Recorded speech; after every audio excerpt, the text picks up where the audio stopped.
में जमजम है। गुलाम ने सारी बातों का जवाब दिया।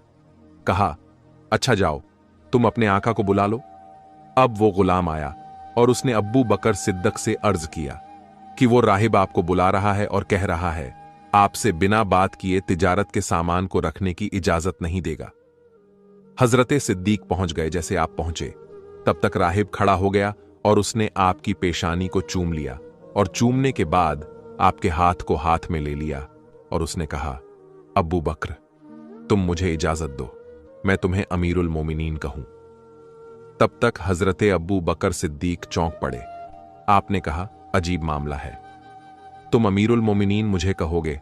राहिब ने कहा, खफा होने की जरूरत नहीं है। राहिब ने कहा, इस वक्त मक्का में नबी मोहम्मद हुए हैं, उन्होंने नबूवत का ऐलान किया है। उनका कलमा सबसे पहले तुम पढ़ोगे और उनके खलीफा सबसे पहले तुम बनोगे। अमीरुल मोमिनीन, पहले तुम्हें कहा जाएगा। ये मैं यूं ही नहीं बता रहा हूं, बल्कि मेरे पास ये सारी निशानियां मौजूद हैं। हजरत अब्बू बकर का ये सुनना था कि एक अजीब हैरानी कैफियत हो जाती है। रात गुजर जाती है, सामान तिजारत रख दिया जाता है और फिर जब सुबह हुई तो आपने वहीं अपने तिजारत के माल को ताजिर को दे दिया और वहीं से वापस आ गए। जब आप मक्का में पहुंचे तो आप अपने घर गए, सारा सामान रखा और रखने के बाद घर वालों से पूछा, बताओ तुम्हें मोहम्मद का पता है कहीं?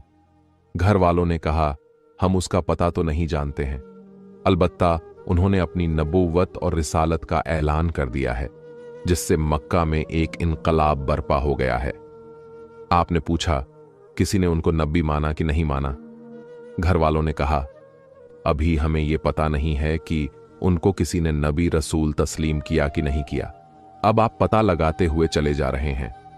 पता चला कि इसी पहाड़ की तरफ आप तशरीफ ले गए हैं। मेरे आका पहाड़ी की चोटी पर तशरीफ फरमा है। हजरत अबू बकर सिद्दीक जा रहे हैं।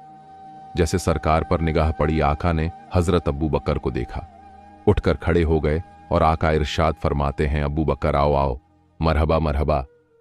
हजरत अबू बकर आगे बढ़ रहे हैं, आका भी चंद कदम आगे बढ़ रहे हैं।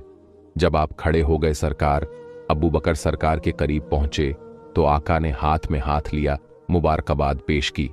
हुजूर ने कहा, क्या राहिब ने जो गिरजाघर में तुम्हें मेरे लिए बशारत दी है वो काफी नहीं है? अब्बू बकर ने अर्ज किया, मेरे आका, अब रहने दीजिए, मुझे कलमा पढ़ा, ये इस्लाम में दाखिल फरमा। अजीम शख्सियत है जो पहली बार कलमा पढ़कर के पहले इंसान मजहब ए इस्लाम में दाखिल हो रहे हैं। मर्दों में सबसे पहले